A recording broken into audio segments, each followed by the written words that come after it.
लगेगी आग तो आएंगे घर कई जद में। यहाँ पे सिर्फ हमारा मकान थोड़ी है। राहत इंदौरी साहब का ये शेर आजकल के सांप्रदायिक माहौल को बताने के लिए अक्सर इस्तेमाल किया जाता है। यहाँ संदर्भ इकोनॉमी का है।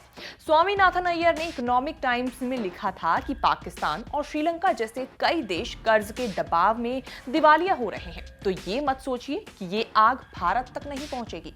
क्या है ये पूरा मामला और क्यों हम आपको इसके बारे में बता रहे हैं, सब बात करेंगे इस रिपोर्ट में। नमस्कार, मैं हूं कीर्ति और आप देख रहे हैं न्यूज़ तक। दरअसल कोरोना वायरस के बाद दुनिया भर की सरकारों ने कर्ज लेकर खर्च किया।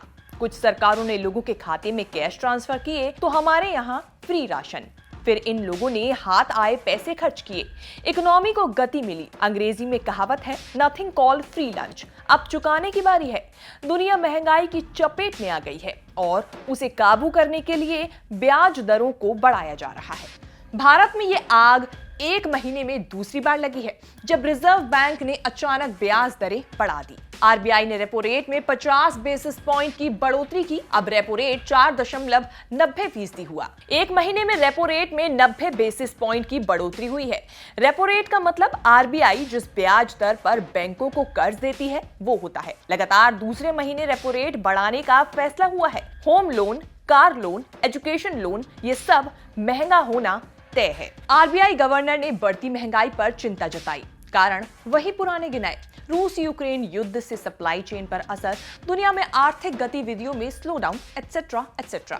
Countries across the world are facing inflation at decadal highs and persistent demand-supply imbalances. The war has led to globalization of inflation. Not surprisingly, central banks are reorienting and recalibrating their monetary policies. Bank महंगाई को काबू करने के लिए ब्याज दरों को बढ़ाते रहते हैं, पर इससे तो शॉर्ट टर्म में महंगाई बढ़ेगी। फिर ये क्यों या क्या सोचकर किया जाता है?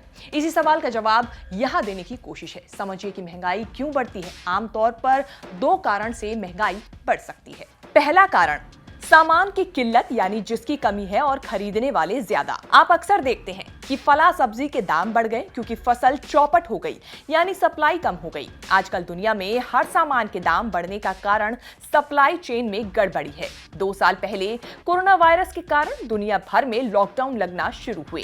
समय समय पर फैक्ट्रियां बंद होती रही, सामान कल पुर्जे कम बने, सामान की मांग बढ़ती गई और दाम भी। दूसरा कारण, जब लोगों के हाथ में बहुत ज्यादा पैसा आ गया, वो हाथ खोल कर खर्च कर रहे हैं। इससे महंगाई बढ़ती है क्योंकि खरीदने वाले ज्यादा हो गए हैं। रिजर्व बैंक ने इसका इलाज करने की कोशिश की है। सप्लाई चेन तो उसके हाथ में है नहीं, रेपो रेट ही बढ़ा दिया। आरबीआई की क्रेडिट पॉलिसी के नतीजे एक्सपेक्टेड थे, इसीलिए एक दिन पहले ही कई बैंकों ने रेट बढ़ा दिए थे। धीरे धीरे और बैंक ब्याज दरें बढ़ाएंगे। इससे home loan, auto loan, personal loan महंगे होंगे। वो वाले पर्सनल लोन भी जो आपको मोबाइल ऐप पर भी मिल जाते हैं। ऐसे आप नया सामान खरीदने से बचेंगे क्योंकि महंगा पड़ेगा। खर्चे कम करेंगे।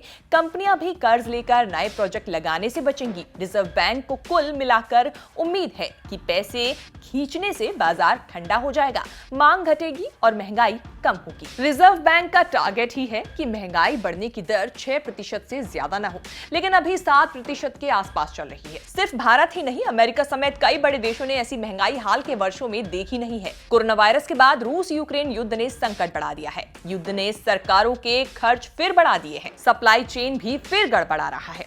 रूस और यूक्रेन में बनने वाला सामान बाहर नहीं जा पा रहा है। चीन ने कोरोना वायरस के कारण लॉकडाउन लगाकर बची कुची कमी भी पूरी कर दी। पेट्रोल 100 रुपए प्रति लीटर पार है और एलपीजी सिलेंडर 1000 रुपए पार। सरकार टैक्स घटाकर दाम कम कर सकती है, लेकिन फिलहाल उसे अपना घाटा कम करना है।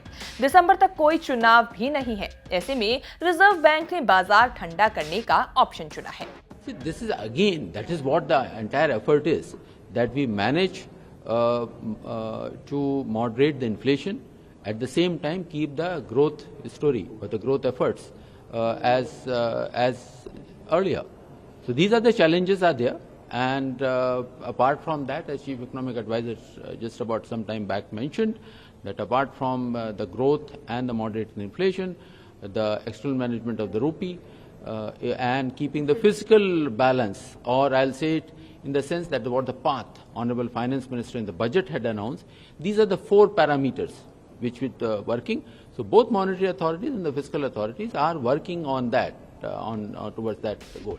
रिजर्व बैंक के फैसले में रिस्क भी है कि कहीं मांग कम करने के चक्कर में मंदी ना आ जाए। कंपनियां नया निवेश नहीं करेंगी या खर्चे कम करेंगी तो नई नौकरियां नहीं आने का डर है, बल्कि नौकरी जा भी सकती है। शेयर बाजार पर भी असर पड़ सकता है क्योंकि बड़े निवेशक ब्याज से ज्यादा कमा सकते हैं और शेयर के मुकाबले रिस्क भी कम है। Well, first of all, on repo rates, obviously growth will suffer because you are making cost of lending much higher.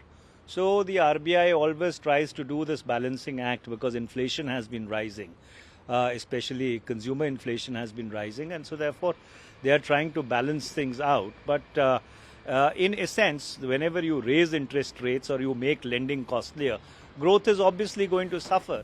अब इसे 2 साल बाद होने वाले लोकसभा चुनावों की नजर से देखिए। ये सरकार बहुत हुई महंगाई की मार का नारा देकर सत्ता में आई थी।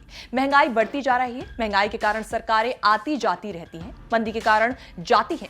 ये धारणा कम से कम भारत में हाल के वर्षों में टूटी है। आर्थिक विकास दर यानी जीडीपी कम होने के बावजूद 2019 में केंद्र में सरकार लौट कर आई। कुल मिलाकर महंगाई की मार की राजनीतिक कीमत मंदी से ज्यादा रही। रिजर्व बैंक की कोशिश है कि दुनिया में जो आग लगी है उसकी जद भारत में न आने पाए। रिजल्ट के लिए 2024 का इंतजार कीजिए। आपको आरबीआई और रेपो रेट से जुड़ी हमारी ये खबर कैसी लगी कमेंट सेक्शन में जाके जरूर बताएं और आगे भी इसी तरह की वीडियोस देखने के लिए बने रहिए न्यूज़ तक के साथ।